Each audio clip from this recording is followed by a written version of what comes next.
back to Bridging the Gap. My name is David James, and we're here with our county executive, Julie Giordano. Before we go any further, I want to just quickly put a disclaimer out. We are an independent producer. We are not part of PAC 14. What is viewed on this show is our thought and not that of the actual PAC 14. We do appreciate each and every one of you tuning in, and we want to keep facts facts. So that's why we do these. So thank you again, and enjoy the show.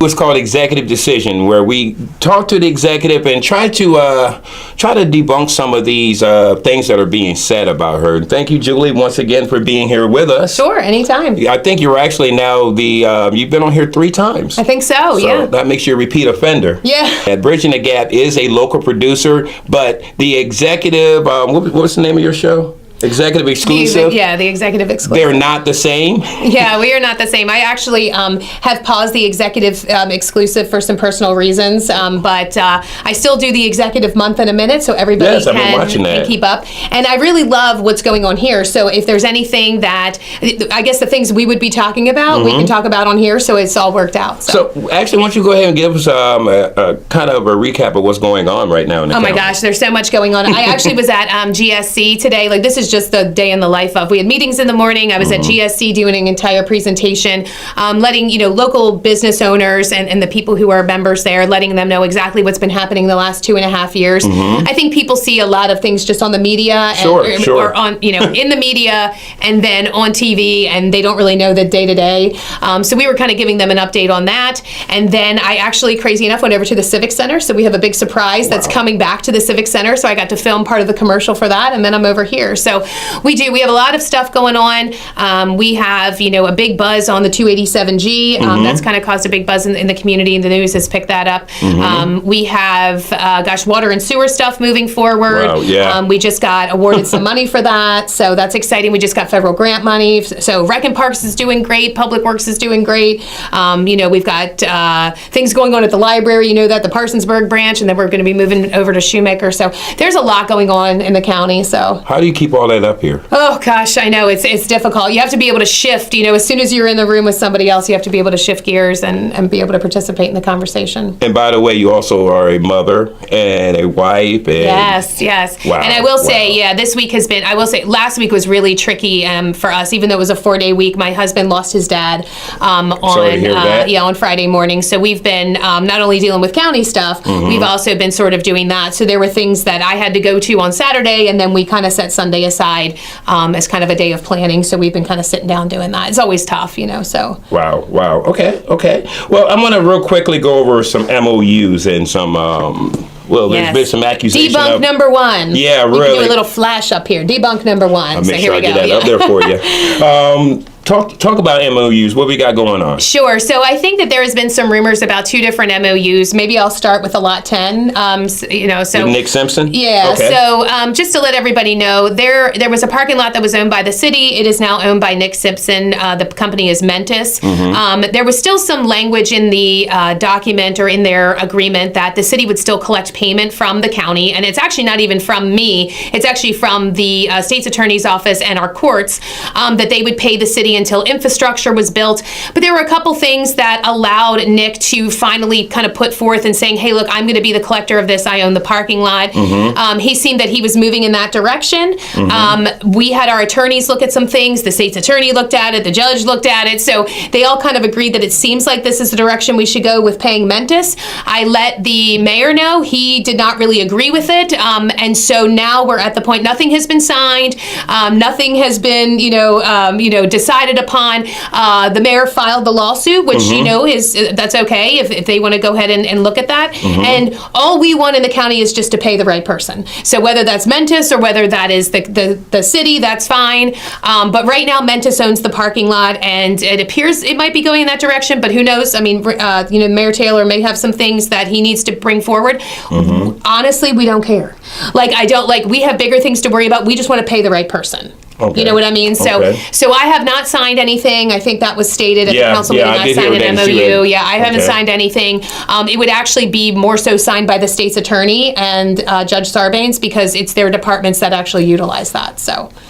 Then the second MOU, I think a lot of people think that there's been an MOU signed by the sheriff's office with Yeah, I've this heard about that 287G. one. Yeah. So nothing has been signed yet. There is no documents. The only thing that we talked about was a letter of intent. So when the sheriff came to me, he was very interested in entering into this 287G program. That is a partnership with ICE, with our county. We would lead our, the whole Eastern Shore in doing so. There are 3 different models. One of them is task enforcement, where that's, our deputies partnering up with ICE and going out on the streets, and we don't want to do that. And the sheriff and I both agreed that that just wasn't the model that we wanted. He didn't want his deputies doing that, and I respected that decision. And then we have the JEM model, which is the jail enforcement model. That's what we originally looked at. We just don't have the staffing on either side, not at the jail and not with the sheriff's office to be able to do it.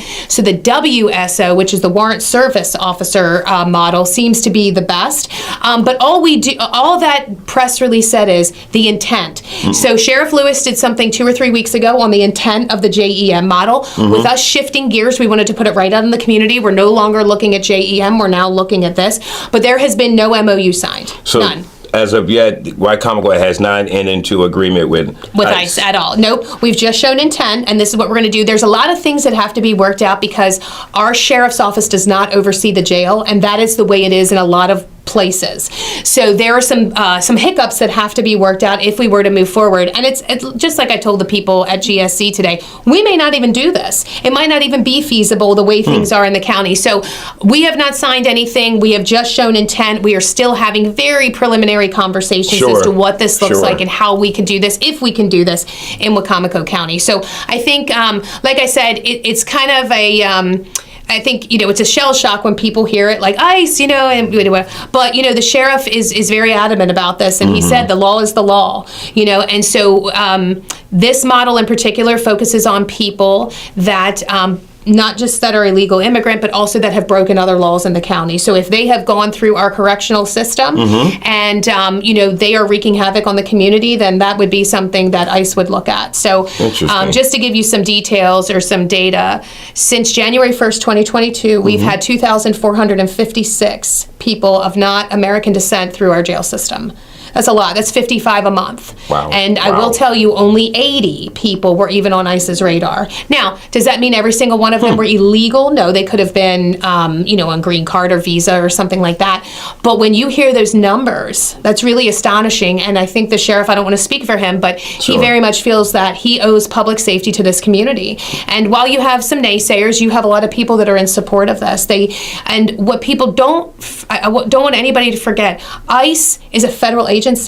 They can come in here at any point in time. They could come in right now. I mean, and there's nothing we can do. A lot of times when you partner with them, and what we've seen, especially in this 287G, is that you put the guardrails on the county and you say, you may come in here, but the way that we're doing it is all through our jail system. We're not picking people off of the street. We're not doing that. If you are a productive member of society, you have a job, or you're raising a family, you have kids in school, those are not the people we're after. We're after people who are breaking our laws and hurting our citizens. Thank you. So ICE, like you said, is a federal thing. So how many counties in Maryland actually is going against what federal is saying with ICE? I will tell you, we have 2 counties thus far that are doing the JEM model, but their sheriff oversees it. And you have the AG, so the Attorney General has come out with his opinion. With the 287G, it does put a layer of protection on the county, so there's, it's hard to do the lawsuits and things like that. But again, we have a lot of things to work out. You have people jumping to conclusions, but if we kept things under wraps, then we would get, people say, oh, you're hiding things. Yeah. And the other thing I also want to dispel is, I think it was said that this was going to cost the county a bunch of money. It is not. It is budget neutral. So in the WSO model, our deputies are serving warrants and our COs are managing the jail, which is exactly what they do now. So it is a completely budget neutral thing. The one good thing is that there will be 8 hours of training, and training is always a good thing. So we will have officers getting that training. We will also have some COs getting training, but it is budget neutral. It doesn't cost us anything. Okay. All right. Thank you. Now, I want to ask another thing, since we are talking about things that have something to do with the state or federal. Sure. It's been said that you're in cahoots in ways with Jake Day, and he's backing your reelection. Is this true? Not that I know of. I don't. Jake has never told me that, so I don't really think so. I did hear that too. That somehow there's this big conspiracy that they put a candidate up against me, and they did it on purpose to make sure that I got reelected. Honestly, I would just rather them not put any candidate up. So if you're going to walk me in, like walk me in without me having to spend any money, that would be great. So, but that's not the case at all. I think. Nobody else has filed yet, so I really don't even want to say that I have an opponent, but the one person that has talked about it, she kind of made her statement, and she's doing her thing the way that she wants to do it. I just do things a little bit differently. But I think if you got her in here, she would say that she's not put in here as some, distraction candidate or whatever just to walk me in. I really don't think that she would appreciate that either. So. Well, I find it actually interesting because my wife and I were actually doing a Praise in the Park when she actually announced during a No Kings rally that she was running, and that's something that's totally opposite of what you stand for. Yeah, exactly. She is very much anti a lot of things that I am pro, and I think vice versa. So it is definitely two very distinct candidates. Okay. And I'm kind of waiting to see who files. I mean, right now I say I'm running unopposed because I don't have anybody. People can say they're running, they can do this, they can do that. There's a lot of things that go into running a campaign besides, treasurer and all of the logistics in that aspect. There's a lot. There's, financials and things like that that have to be brought forward. So there's a lot of things that kind of come with that. So, and there's some people that just aren't willing to do that. So. Well, I've actually talked to some people who say that they've had other people try to encourage them to run for exec, and they're saying, not this, that's out of my league. So there's definitely a lot that goes into it. Yeah. Thank you. So I guess it's safe to say that you're not working along with Michelle Gregory. I'm going to go ahead and put I'm not working with Michelle Gregory. Even behind the scenes? No. I mean, maybe they have something going on that I don't know about, but I am not aware of any sort of thing. And again, if they really want me to really be the executive, just don't have anybody run. That's what I'll say.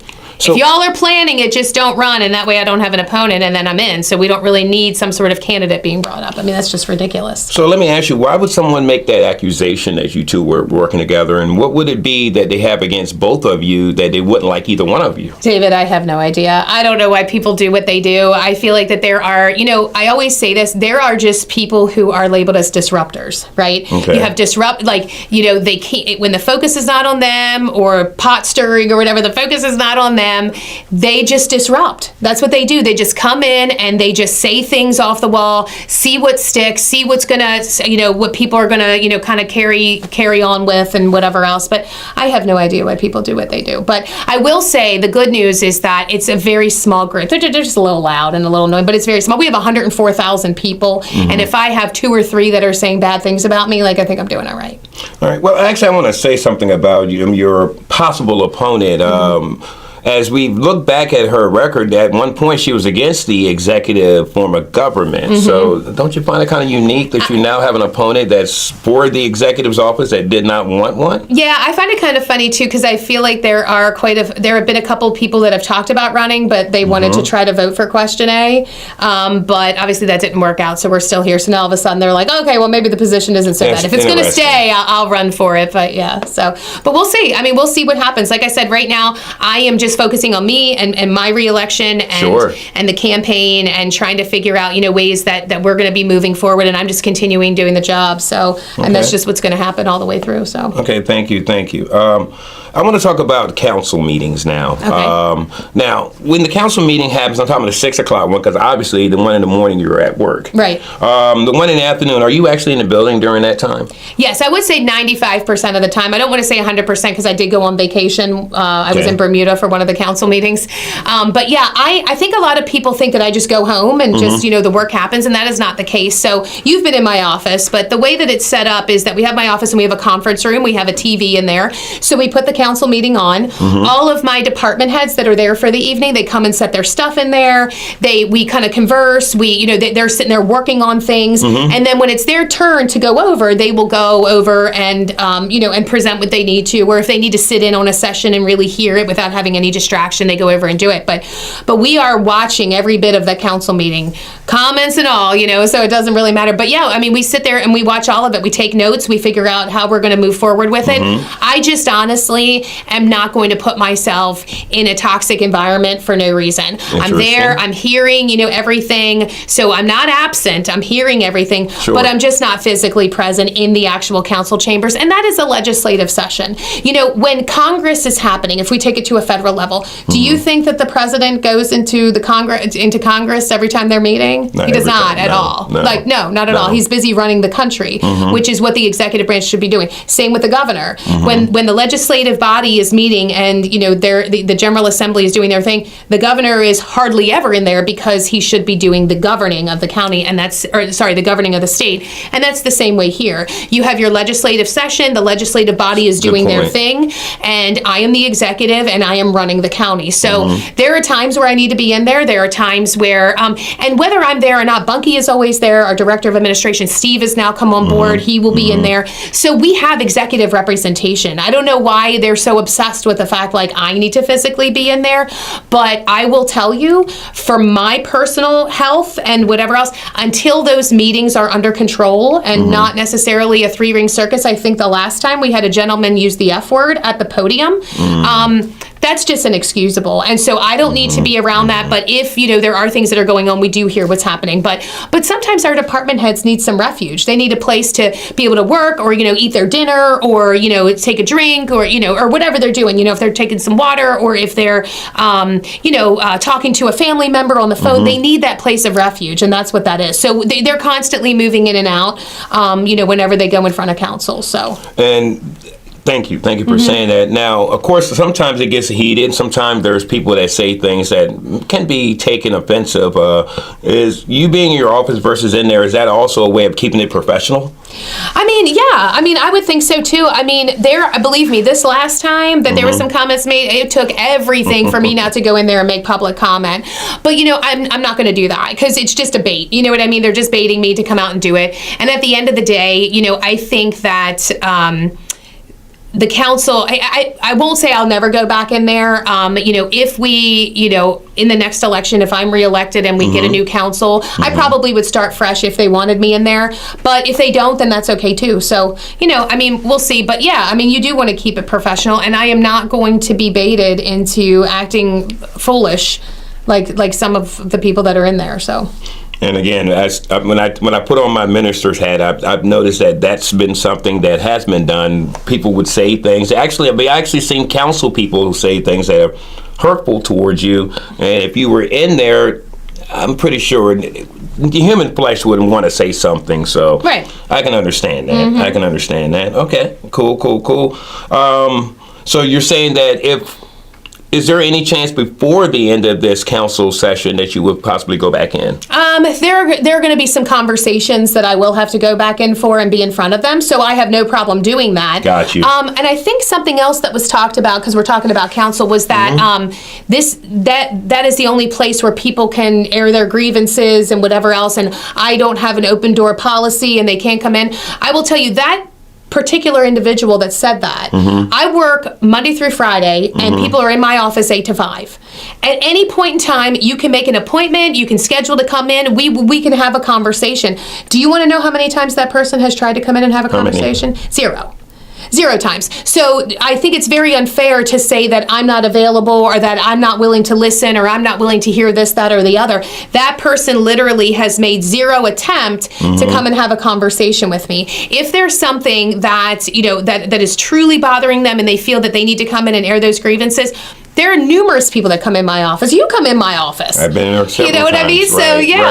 I mean? Anytime people want to come in, and if they need to meet with particular department heads, that's okay. The only thing that we ask is to respect our schedule. We're very busy. I was in and out of the building all day today, so just make an appointment. That's all we ask. Am I sitting in my office all 8 hours of that day? No, not at all. So that's why we say make an appointment, and I would encourage this person to try, you know what I mean, if they're that interested in really coming in. So okay.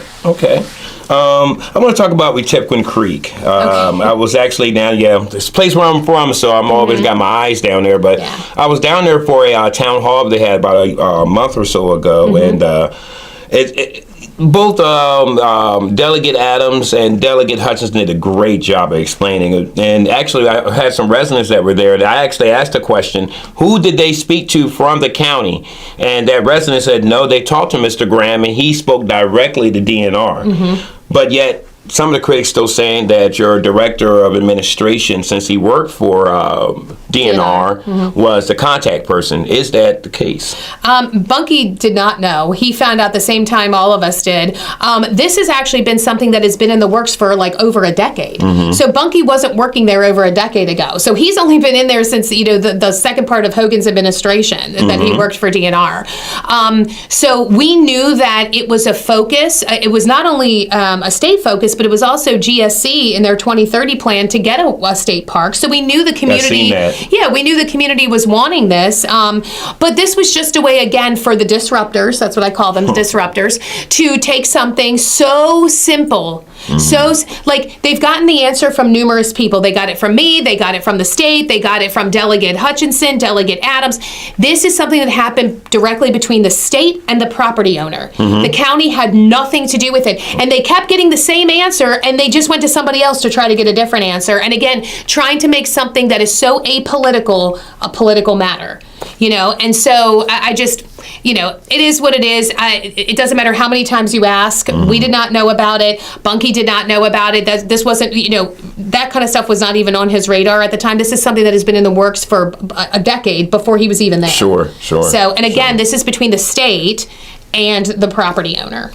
Absolutely. That's what I've gotten from it. Actually, we have another town hall coming up where they're going to have a spotlight on DNR. But, yeah, it still seems to be some naysayers that think that you had your hands in it somewhere. Yeah, no. And a decade ago, I can tell you right now, I was teaching school, and I had nothing really to do with Wicomico County government or DNR. So, okay. So, yeah. Well, before we go to our next segment, I do also want to ask about the landfill. And sure. How are we doing with that right now? Yeah, right now, so we get another aerial, Adam Corey. We actually just hired a new superintendent, so he is going to be working beside Adam. Okay. And we are doing an aerial a little bit sooner. That's going to happen in November. And hopefully get some really good data. But right now, the trash has slowed down.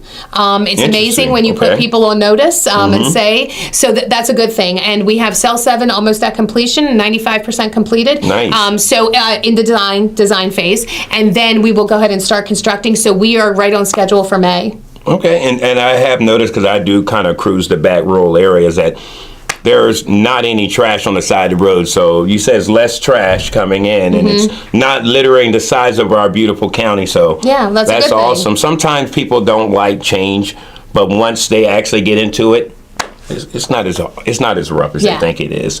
All right, well, thank you. Now, this concludes our first part, and we will come back and have some more questions.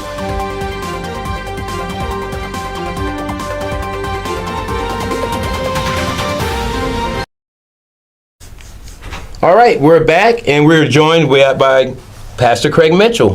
Hello, everyone. And tell them how you know the executive real quick. Oh, yes. I had the distinct honor to working for many years at Bennett Middle with our county executive. Very awesome experience. Yeah. And basketball. And we did basketball, yes. yeah. So Craig and I go way back. Yeah. So is she paying you to say nice things about her? She's not. She doesn't have to pay me. Okay. Well, I appreciate that. Okay. Well, you got any questions for you? I sure do. I just want to ask you, we, connected through education. Why'd you leave us? Yeah. Well, it's crazy. There are days where I'm like, man, I could just wish I was back in a classroom. Earlier today was one of those times, where you miss those four walls and just like I say simplicity of the kids, but because you feel like you have an impact there. Once they're out, like, you know what I mean? Then you have impact in different ways. So I will tell you, I wasn't happy the direction the county was going. I started getting involved in politics, which I don't know if that was a good thing or a bad thing. But anyway, and I started kind of seeing, I really felt like I could make a difference. And there was a group of us that really felt charged and energized to do it. And we just worked our tails off, and I said, if I don't get elected, that's okay. I'll just stay in my classroom. I love what I do. I love coming to work every day, at the schools at Bennett Middle and at Bennett High where I taught at the time where I was elected. And then I ended up getting elected. And of course, we're like, oh gosh, like now what? What do we do now? And so we had about a month to get it together. So I felt like I can make a bigger impact, but I will tell you, I do miss the classroom a lot. I miss the basketball court, and again, like I think back and I want to look at those teachers and be like, you don't know how easy you have it and the days that I have to do, I will tell you the hardest part is, as a teacher, I felt like I was really well liked. You've been in my classroom before, the kids really enjoyed being in my room. Absolutely. There wasn't a lot of critics, you know what I mean? Right. Everyone liked what I was doing. And when you get into this role, you're never going to make everybody happy. So you had to get used to that. So I've kind of had to kind of toughen up a shell, I think, on that. But Good stuff. Well, you mentioned the word critics. Mm-hmm. I know you got to have a lot of critics, but from a leadership standpoint, like, how do you maintain your composure when you're under pressure from critics who don't even have a clue? Most of them don't have a clue what it means to be in your seat. Yeah. I think with the amount of critics that you have, I think I have twice as many supporters. So you rely on them. You rely on people, the positive part of it, right? But you always know that you're going to make decisions. You're ultimately making decisions that affect people's daily life, right? But you do have a lot of people that are so, like, they have no idea what's going on. They don't even know what I do. They're like, what is this job, and what are you doing? But how you handle it, honestly, like I said, this is one of the reasons why I removed myself from the council meetings, because you kept hearing that negativity over and over and over again. And no human being, I don't care who it is, deserves to be just time and time again, just beaten down and beaten down. So I just removed myself from the situation.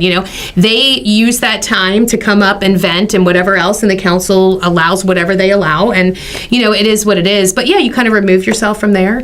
I work out and a lot of prayer, and that sort of thing.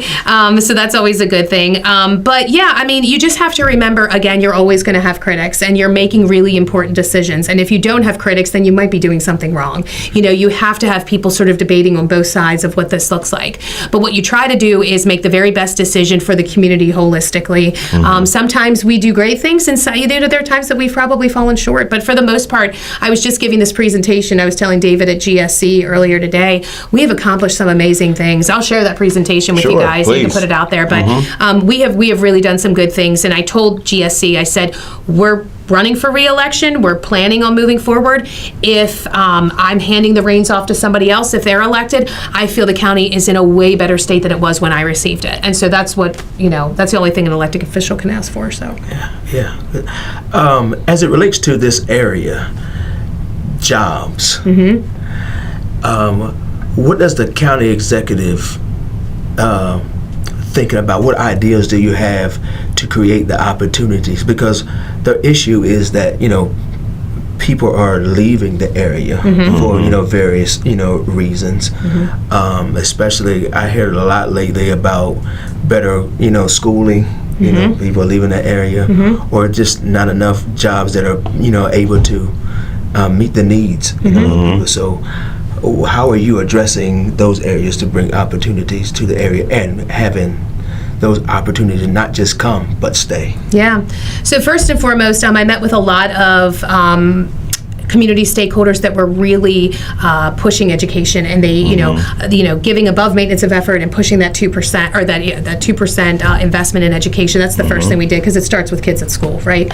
Then the second thing, and you and I know that, the second thing is providing those opportunities. So when I was first elected, an opportunity was brought to me that was risky. It was, and we ended up signing $3.3 million. That was a grant given by Governor Hogan to the Tri-County areas over to SWED, and we started an A&P mechanics school. So providing an opportunity where we're partnering with the state, we partnered with UMES, we partnered with Piedmont. So right now we have our very first class that started August 25th. In 1 year they will be certified A&P mechanics. They can go right to work making $65,000-$70,000 a year here for Piedmont. Yeah, good stuff. But the other thing that they can do also is they can transfer those hours to UMES and earn their 4-year degree in aviation if they so wish to do so. So I think it's providing those opportunities, going out and seeking, working with Dave Ryan, who's the head of SWED, Salisbury Wacomico Economic Development, bringing businesses here. We brought St. John's Properties here, so they're building right in front of the sheriff's office. So bringing, more businesses here and opportunities here. So we're trying those things. We've partnered with the Chamber of Commerce, with GSC, working with those two entities to try to figure out the best way to do just what you're saying. So I think, again, investing in education was super important. I do feel for our school system because I've tried to explain to people we don't have an alternative place for kids, right? So there are some kids that have a very difficult time functioning in a regular school setting, and it doesn't matter. We have to teach them. So we also are working with other entities, Kennedy Krieger and things like that, to provide more educational opportunities at the younger age to be able to do those interventions earlier to make people more successful adults. So, thank you for answering that question. I have one final question. Sure. That I want to ask because I am an educator. There is a major concern with when you were in the education system, there was a disciplinary issue, but now the increase of violence has entered into the education system. Kids are bringing guns. Most recently, a loaded gun, not just a gun. Right. And we know that the county executive office oversees the budget for the Board of Education. Right. What are your thoughts on how we can make our public schools safer? Great question. Yeah, so that is a good question. So I provide kind of a lump sum of money to the Board of Ed. We don't necessarily oversee their budget. They kind of say these are the things that we need to pay out, and this money is going to help us do so, along with state funding and things like that. But actually, due to the event that happened, I know that they are looking at one thing that we're striving for is an SRO at every school. Right now, there's one assigned to each school, but they're kind of shared amongst. So we want to make sure that each school has one, regardless of it being elementary or high school.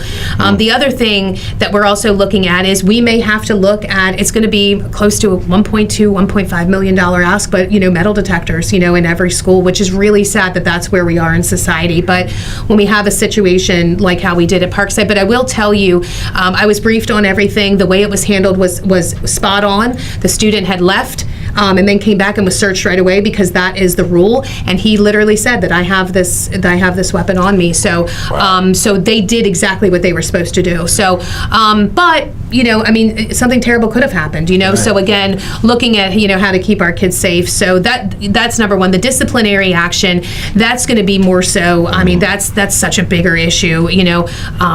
Teachers doing their part, following through. With progressive discipline. Every teacher I know. And the ones that I know that follow progressive discipline seem to be successful in the classroom. So we need to make sure we're doing that. It's been a couple years since I've been in it, so I'm probably a little out of touch. But you want to make sure you're working with your administration and things like that, and figuring out ways, just to help kids. It's so hard because it goes all the way up to the state. You've got juvenile justice and things like that involved, and we could go on forever with that. Absolutely. But I do think the public safety aspect, I think that there are things that we can do here on that. So, if I can, correct me if I'm wrong here. What is it, like a little shield that you've been given in the classroom if like you have an active shooter? Right. Yeah. In all the schools, I think there are like 27 schools in the county. In each phase in the hallways, there's a gun shield that's they posted on the wall, but it doesn't cover the full entire body. And for me, that's not enough for me. And also as a athletic coach, I've seen the metal detectors pulled out during the athletic events. However, toward the end of last sport season, it kind of like dwindled because they said it's just too much and we don't have enough manpower right. to actually man those metal detectors. Wow. And so, of course, and not, staffing is also another issue. These are just points that add to what's already happening. So, but I do know that it is on the board's radar, and they talk to me about it and the kind of the direction they want to go. I know right now a friend of mine, their daughter is getting ready to go to, I believe, North Dorchester. There's metal detectors there, and they have to have clear book bags. So different safety protocols. So I think what Wacomico County is doing is sort of analyzing what a lot of neighboring counties are doing, maybe counties across the bridge and whatever, and sort of seeing what we can do. But it may have to go that direction, where people do have to walk through metal detectors, which is a shame that we're there. But one of the biggest things is, how long is it going to take? I mean, Bennett's 1,500 people. How long is it going to take Bennett High students to get into the building with 1,500 having to go through that? And it's your staffing issue. So that's a lot of components. A lot of things to look at. Yeah. Now, Pastor Mitchell, you're on what year in school as far 17. 17, and you... I was at 17 when I was elected. Wow, and from what I understand, you're thinking about switching over to becoming a political, in the political realm, becoming an elected leader, correct? Yeah, I have a lot of people in my circle right now that, just chiming in, advising me. It's a lot to, think about, What kind of suggestions would you give him, being an educator, switched over to this? Well, the one thing is that you might not have to give up education, so you might be able to do both. So right now there's a case in, I'm going to say Harford County, where there is a teacher on the board, and they're saying that teachers are state employees. So you're in the state pension, and that sort of thing. So you're a state employee, you're not a county employee. So you might be able to do both. But if you do decide to run, definitely, if you decide to do it, there's lots of paperwork and things like that you have to get filed. But I'm telling you, the best thing I did was knock doors, and I went out there and just met with my constituents, and hit the ground running, and talked to so many different people and met such amazing people while I was out doing that. I would start, attending different events. There's chamber events you can attend. There's different, if you have any, I don't know where your house is or what district you would fall in, but if you're within the city limits, I would start attending city council meetings, even though if you're looking even to run for the county, we work hand in hand all the time. And you have constituents reach out with city issues to you, and then you've got to figure out who you're going to call in the city to try to figure those, issues out and work with them. So we work well with the municipalities, to make sure, but if, whether it's Fruitland or whatever else. So, I would just start, attending and get your name out there. I think I had decided 100% around August, and then I didn't announce officially until November. So, we're getting to the time where people are really starting to do that, because I think you have till February to file. Okay. Because I think you told me it shocked you when you found out she was running for executive. You're like, where'd that come from? Yeah, because that was not something that I could see, Yeah, no. I think that's fair. I think a lot of people felt the same way. They're like, "Who is this girl? And what is she doing?" And it was kind of crazy. My original thought was to run for council, but at that point in time, that situation in Harford hadn't worked itself out. So as a teacher, I couldn't run, and I couldn't leave my teacher's salary for $20,000 a year. Let's just be real. I just wasn't feasible in my household. So then I said, "Well, I do want to run for something. What should I run for?" I couldn't run for school board because of being a teacher.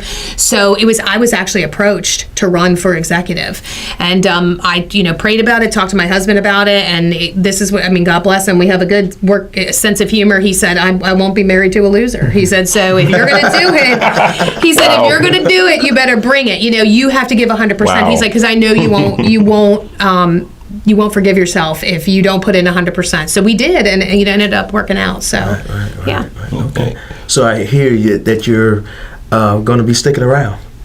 Yeah, well, I'm hoping to. And if for some reason somebody comes along and I'm not reelected, I will go back to the classroom and be probably just as happy. I probably will look at people like, don't ever complain. Don't ever complain about what you're doing, because you have no idea. But I do enjoy what I'm doing. We have really built an amazing team at the county level. Bunky is amazing. Yes, Steve, we have a new assistant director.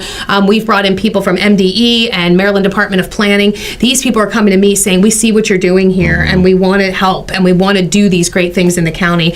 I have been told so many times, Tracy Taylor is our new director of planning and zoning. We moved Lori Carter. I don't know if you know Lori. Yes. Moved her over to grants administrator. It couldn't have been a better. Couldn't have been a better fit. Wow. Lori's doing amazing. Tracy's doing amazing.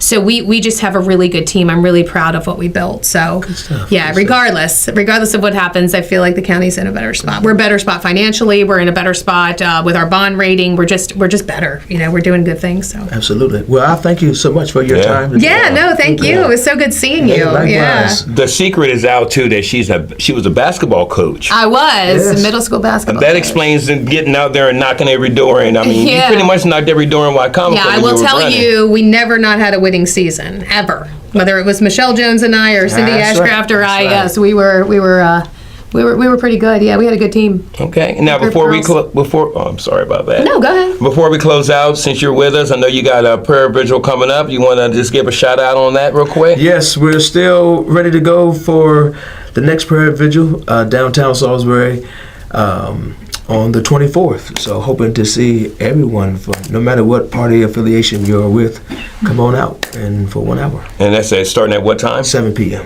7 p.m. I can guarantee, if it doesn't matter if you're Republican, Democrat, Independent, everybody need prayer. So, Amen. You heard that here first. All right. I want to thank both of you for being on Bridging the Gap. And we're looking forward to the next executive decision that we'll have next month. Thank you again. thank you. All right.